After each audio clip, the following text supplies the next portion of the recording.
just a lot of the reactions that people are having towards it, like again, like you were saying, people getting kicked out of Comic Cons and stuff like that. And you're starting to see it more and more out in the wild. And, just people having to react against it. Again, there's just this sense of fear and hatred. And I mean, it's a tool that needs to be utilized. It's just a matter of people realizing how to actually utilize that tool.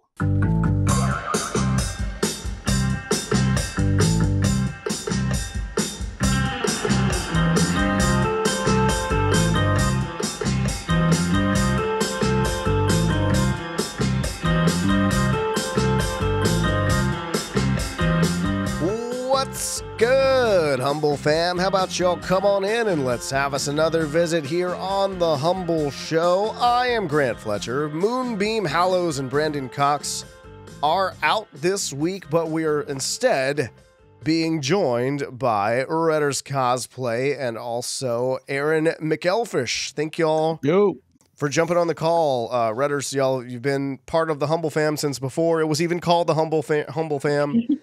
Since before I was in the Humbl fam.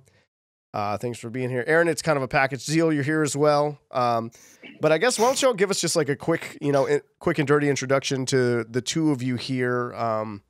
Retta, why don't you go ahead and take it away first? Okay. Thanks for having me. Hi, I'm Retta, also known as Retters Cosplay. I've been a cosplayer and convention goer for going on 11 years now. Very glad to be here, and I love being a part of the Humbl fam. Y'all are some of my favorite people. Nice. We love having you on board. It's always a good time. It's always a party. Yeah. Aaron also comes with bona fides as well. So I think I don't know what about you, Aaron? Why don't you give us a little something? All right. So I've been, I guess, with the Humbl fam or adjacent to the Humbl fam, however you'd want to put that, since like the owners did SeppukuCon back in the day. Okay. And Southern Nerds and all that stuff, all that was like percolating back when, what, like 10 years now, practically almost? It sounds about right. That'd be a Moonbeam question right there. Yeah. But yeah, I've been lurking for a while, and, every so often you'd see me at the cons, just kind of, adjacent to wherever she's at, or just, lurking. Yeah, that's what I do. Yeah, lurking. I feel being like a handler. Kind of. Yeah, that's kind of my job as well, is to lurk just in a very specific place. So I understand that you're a professional lurker, and I get that. And it's cool that y'all both came on because we've had this conversation amongst ourselves lately. That's a conversation that's been going on for a long time, but really seems to be heating up in the convention world. And that's why we wanted to have the two of you on. And that is primarily around AI art and just how AI art is being treated, on the internet as a whole, but also in the convention space as well. Because, it seems like there's been, I'll say it, there's no other way to say it other than there's been some controversy, right? With conventions maybe, coming down on one side or another with it, maybe using AI art, maybe not using AI art. We don't really know. I guess maybe we do know in some cases, we don't know in some cases. And then also just conventions not even allowing vendors to sell AI art anymore.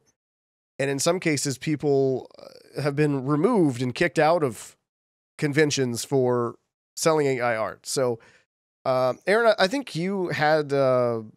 you taught a course on this, or you had some kind of discussion on this or something like that recently? I've been analyzing AI art for like the past year or so. Okay. And my first experience, I first thought about it, was when the face apps were coming out, like before last Christmas, that season. And, stuff like Midjourney and DALL-E and all those were starting to pick up. And like artists weren't quite utilizing it yet. And there's this huge fear that a lot of artists had about the software. And that fear is still kind of being perpetuated to this day, despite the fact that, there's a lot of copyright issues that come with it, figuring out how to actually deploy it into the creative process and all that. And again, just a lot of the reactions that people are having towards it, like, again, like you were saying, people getting kicked out of Comic Cons and stuff like that. And you're starting to see it more and more out in the wild. And, just people having to react against it. Again, there's just this sense of fear and hatred. And I mean, it's a tool that needs to be utilized. It's just a matter of people realizing how to actually utilize that tool. Okay. So, I see what you're saying there. And I've heard the argument, well, like it'd be cool for like, say a video game company to use it to make design mock-ups or whatever, if you're having issues just coming up with a mock-up and then you have an artist come in and do the rest of the work or fill it in or something like that. And I think there's even something to be said about too, like if say, I don't know, let's say you have a podcast, right? And let's say you want a logo design for that podcast. And you use an AI generated image, to come up with your logo, okay? Instead of paying an artist. But at the same time, most podcasters can't afford to pay an artist anyway. So you might actually come up with that. They weren't going to pay an artist either way. So like you said, as far as using it as a tool, I think that's one thing to be said. I mean, I don't know, Retta, have you had any experience with or hear about anybody doing, I don't know, some kind of work in mock-ups when it comes to cosplay, when it comes to designing things, or is that even something that you've even considered? So hearing about it within the cosplay realm, cosplayers are artists, and as a general consensus, there's kind of like what Aaron said, there's a definite like hatred to it. There's a, we're shunning it. We don't talk to her. She can't sit with us. Personally, I am a graphic designer actually, so it's funny you mentioned that. Yeah, I went to graphic design school. So seeing it from the cosplay side of it, but also seeing it from the graphic design side of it, it has its place, as what Aaron said. It could be good to just get some initial ideas in your head and then use your own skills to build off of those ideas. Generative fill from Photoshop has been an amazing tool, and it is one that I do think at least some cosplayers use.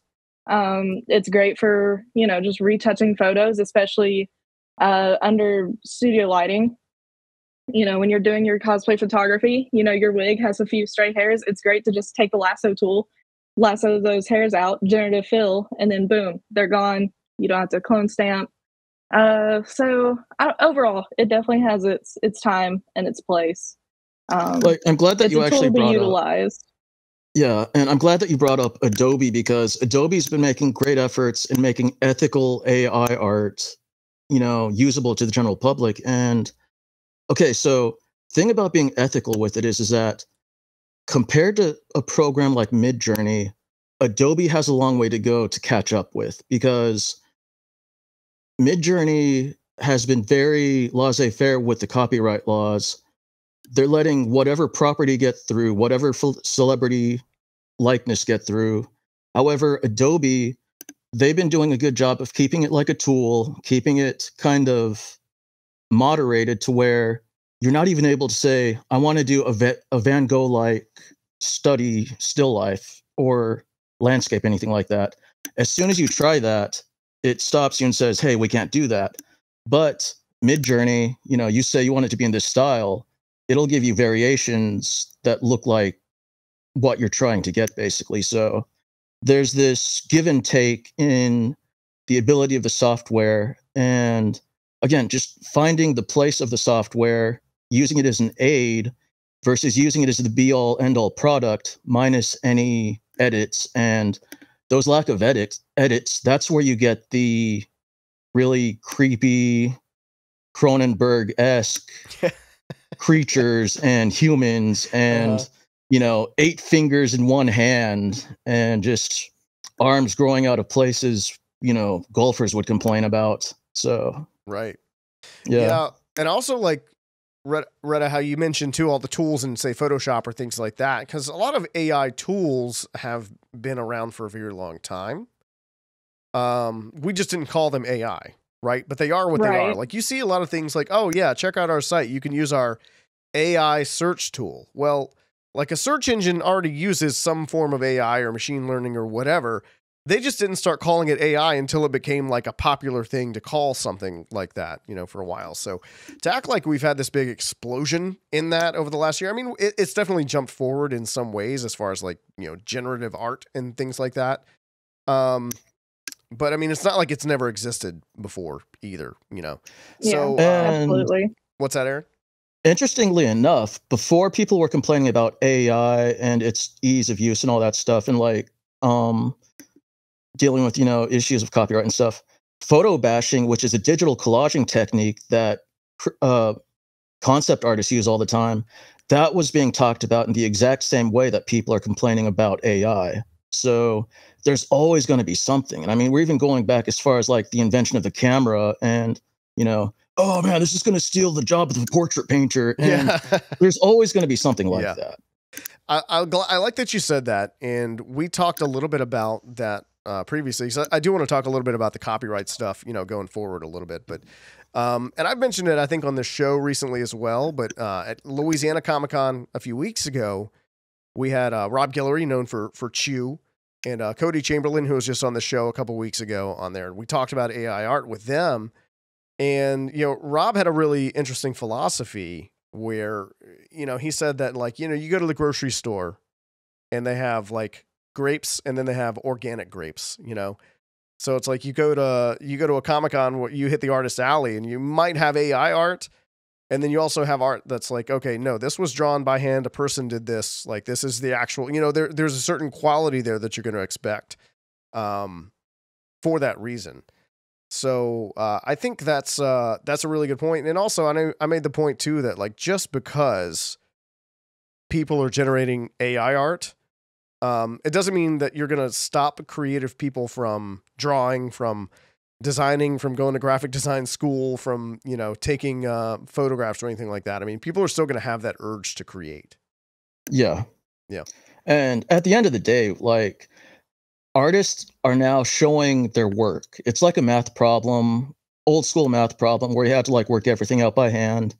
And we have to show that, hey, I'm actually doing this. And hey, look at my references, which, again, the idea of references, there's a lot of young artists out there who don't realize that the creative process involves references. Like, nothing that an artist draws comes out of nowhere. Like, you have imagination, which fuels it, but then you also have, okay, so this artist does something like this. I like what they're doing here. I like what this artist does over here. I want to try to combine that. And realistically, AI is doing exactly what we do. It's just, it has the entire internet to pull from with whatever perfections or lack of structural imperfections, but it's the creative process just at a level that we can't produce yet, or will ever produce, just because that human element. Yeah, I like that you mentioned all that, and putting things together and whatnot, because even like it makes me think of, Retta, in the cosplay world. Like when you're judging a cosplay contest, if you're going to win like a craftsman costume contest, you do have to show your work too. You can't just show up in a costume. Like you do have to show what you're on. You can't just say like, well, I use some kind of generative AI to generate a 3D file, and then I 3D printed it and I put it on this shirt. Like, doesn't quite work like that, right? Right. Because even, most of the time, cosplayers are wonderful people and are honest about what they do.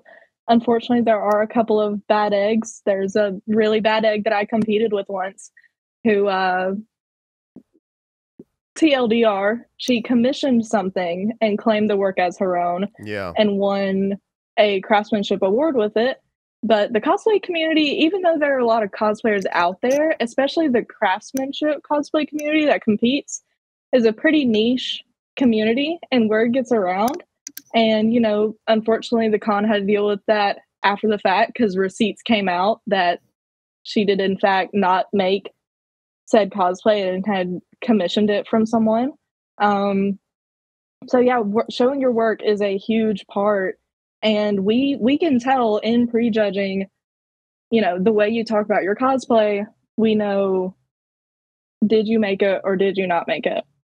Just from the techniques, from the terms that you use. If you can't talk to us about your cosplay, we're going to assume you didn't make it, especially once you get to journeyman and master level with more complex cosplays. Yeah, Very similar to the art process of painting, of drawing, of graphic design, whatever it may be. Yeah. So I mean, it really goes to show you, like, if you're going to be a professional in any kind of capacity as a cosplayer, artist, whatever, it makes sense, right? You can't just generate something off a computer and think you're going to go further than the next person's going to go, or whatever, or have someone do it for you and think you're going to go further. So that all makes sense. I think, and this is just me as a point of discussion here, because all in the con world, personally, I think just because it is such a hot button issue, and because there are so many unknowns, I'm not saying that it shouldn't exist, but I am saying that I think for right now, I think the right choice is to not allow there to be, whole booths dedicated to selling, printed AI artwork at cons. I think for me, there's too many questions left unanswered.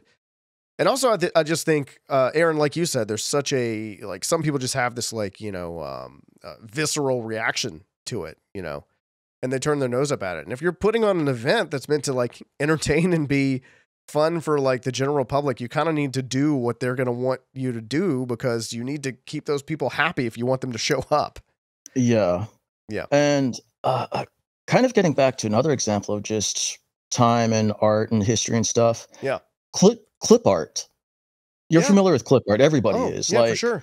There was a time when illustrators were up in arms about clip art and its production and its proliferation into the everyday world, because they were afraid that it would actually hurt jobs in the market and everything. And again, illustration survived to this day. So there's always going to be that gut reaction. But I do believe, though, that once we no longer have to worry about subscriptions to be able to use some of this stuff, and once soccer moms and just, the Canva mom realizes exactly what they could do with this stuff, it's going to be interesting to see what it's going to do to the market.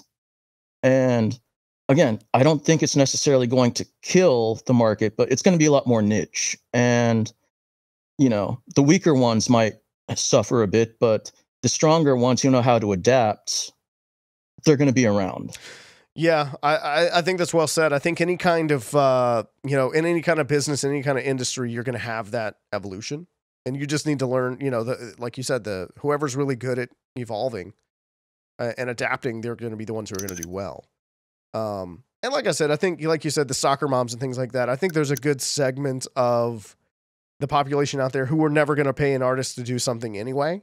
So who are you really taking money from if they're using, this software to make art, right?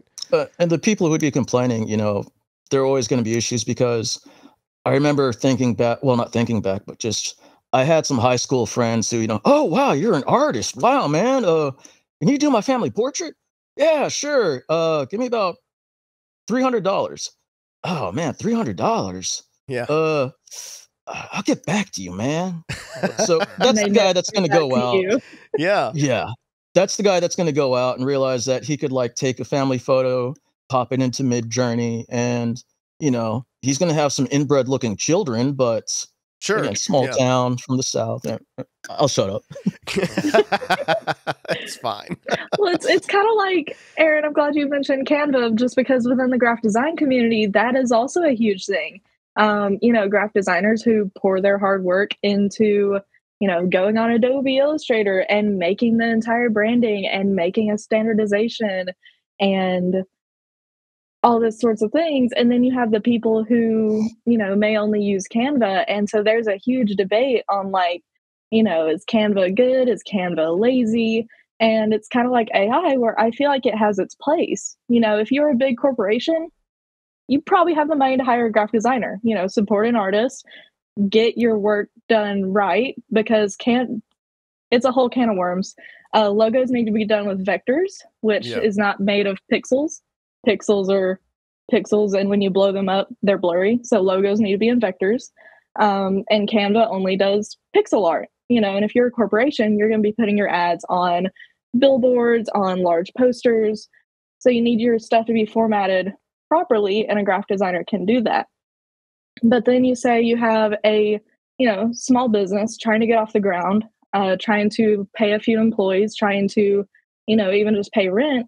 That's where Canva can come in, because that gives them an easy start. It's a free program. If that gives them an easy start to have some branding, to be able to make social media posts. And so I feel like that definitely ties in with the AI stuff too. It can be a tool and it can be used properly when it's done ethically. Yeah, and I mean, and when you're working with an actual designer like yourself, I mean, it's more of a collaborative kind of thing, you know?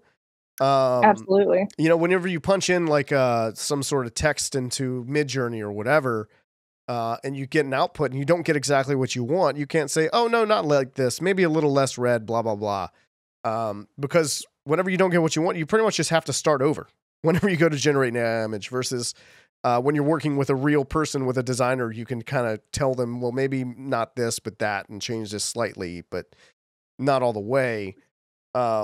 It's not a luxury that can be afforded from AI, generative AI artwork kind of stuff.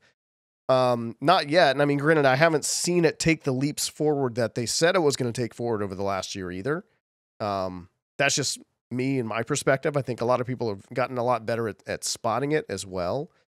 You know, it tends to use kind of the same color palettes across every single platform, and, you know, the same type of look and feel as well. So, you know, it's a little more predictive, I guess, in that you know what you're going to get now, but are you getting exactly what you want? And, Right.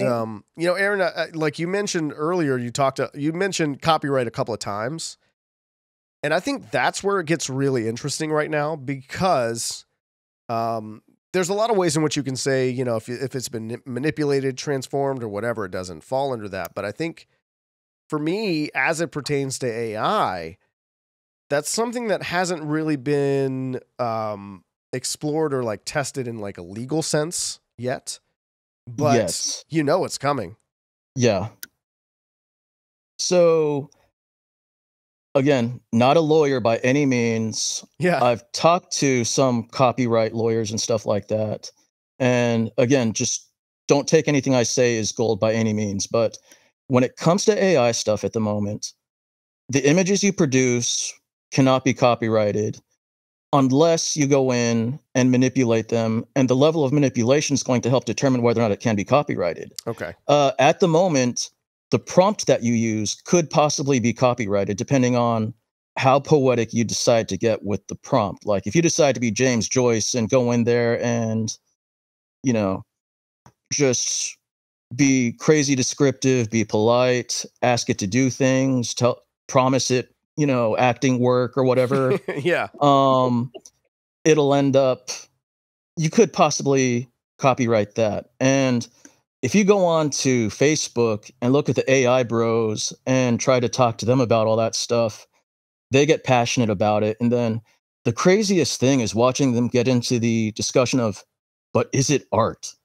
And again, yeah, it might be art. It's empty calories art, in the same way that, you know, eating some sort of fruit chew or Pop-Tart, you know, or ramen noodles is empty calories. But, you know, if you get that sense and gratification that, wow, I created this, then by all means, you know, good. But it doesn't necessarily mean that you can profit off of it, because, like, again, just empty calories. Yeah. I mean, that's all I could pretty much say.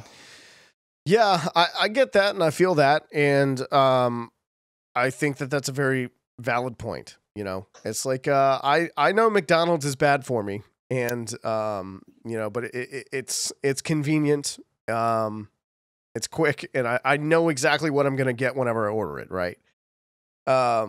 So yeah, that makes sense to me, and I wonder, you know, at what point in time when you're sampling work does it become copyright infringement? I mean, I guess we're going to see. I think Sarah Silverman filed a lawsuit against OpenAI, I believe, for ChatGPT for, I don't know how she figured out that they had sampled some of her work or whatever, but I'm not quite sure.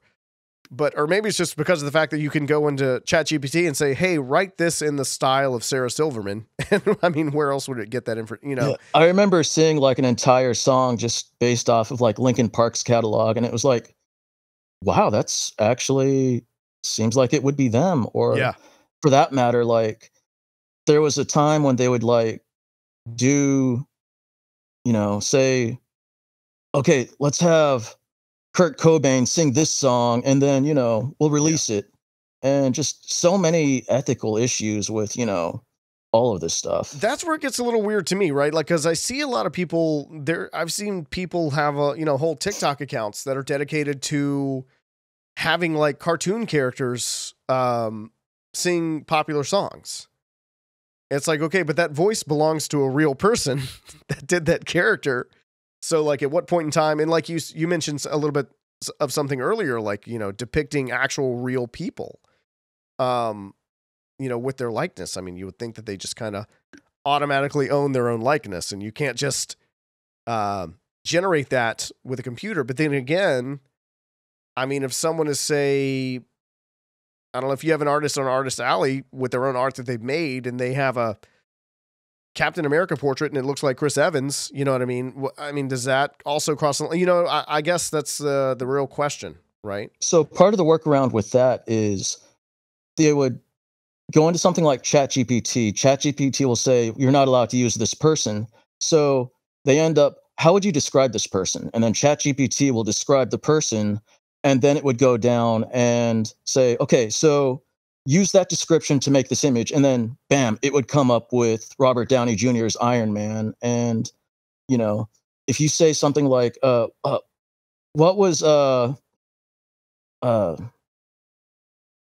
bad guy from Age of Ultron, the big blue James guy? Spader. You're talking about the actor, or you're talking about no, not Age of Ultron.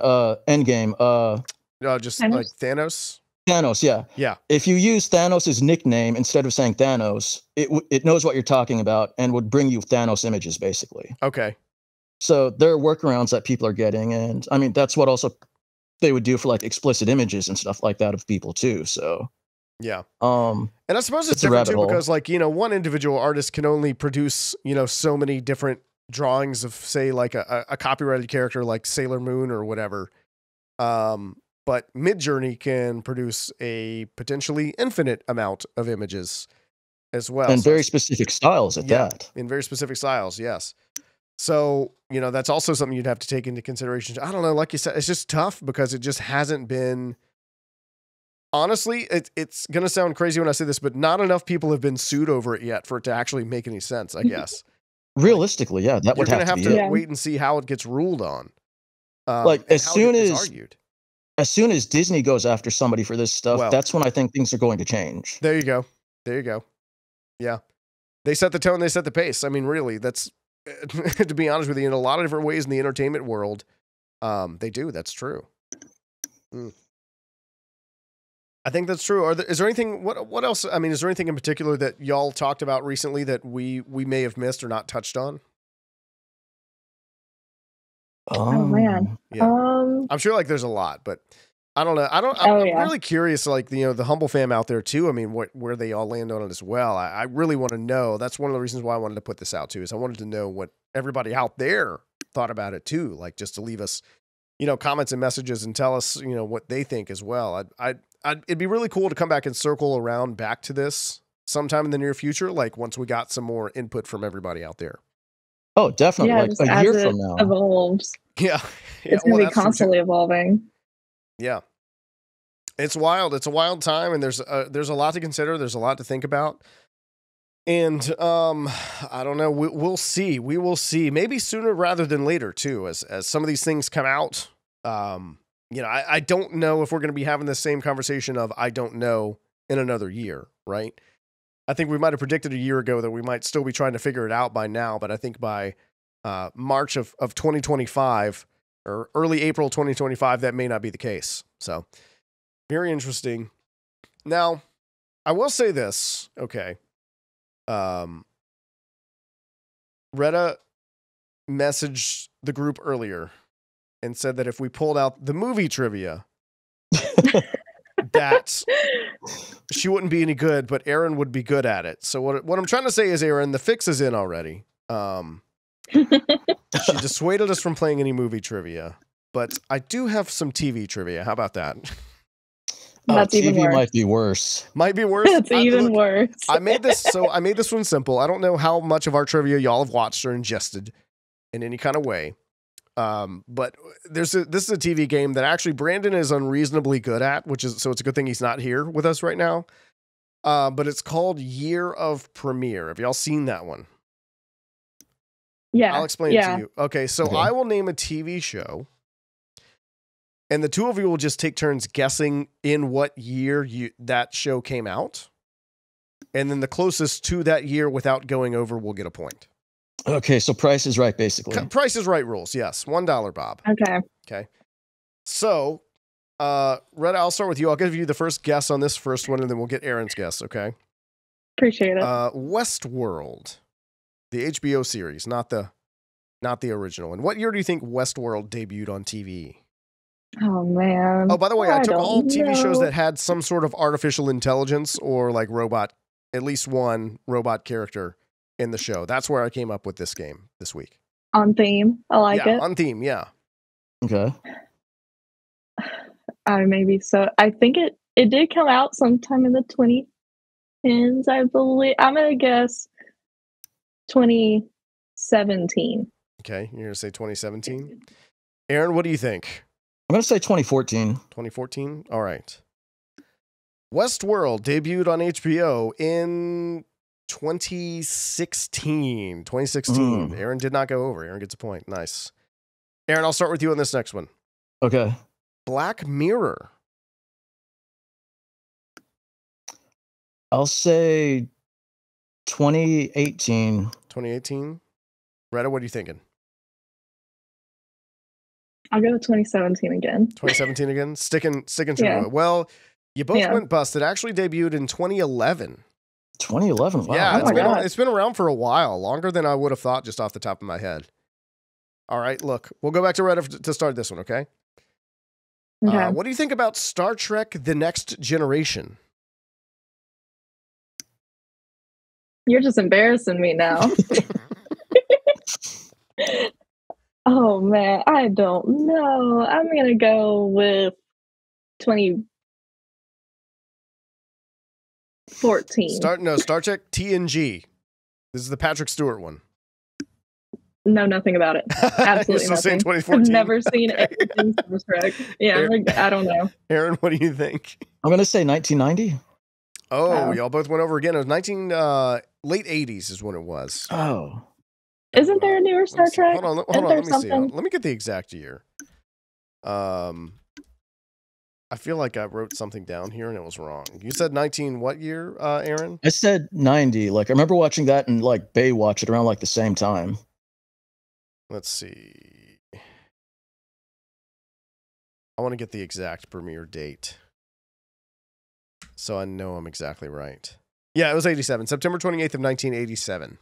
Okay. But it ran for like 7 years, so that's why you would have thought 90s, because it ran until the mid-90s. I put 87, but for some reason while I was looking at it, I thought it might have been 88. So anyway, okay.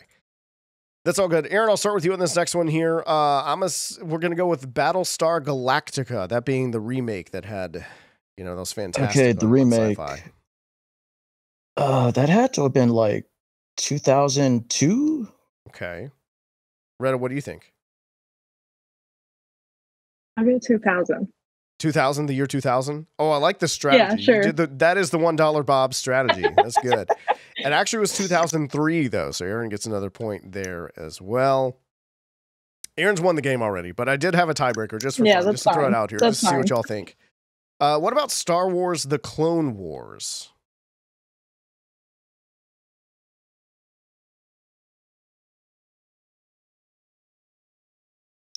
Is that 2005? You're saying 05? Retta, what do you think?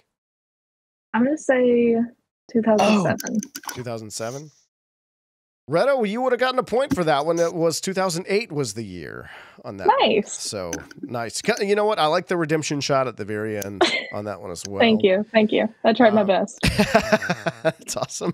Do I get a gold star for effort? Gold star indeed. You know what? Tell you what, we might have one laying around for you as well next time we see you. Okay. Are you slated? Are you going to be at any of our events this coming up, or no? You have some things happening. I'm going to be at. I don't know. Can I say? Yeah. Is it a spoiler? Okay. Oh, I don't know. I'm going to be. Why not? Just we break news on the show all the time. Okay.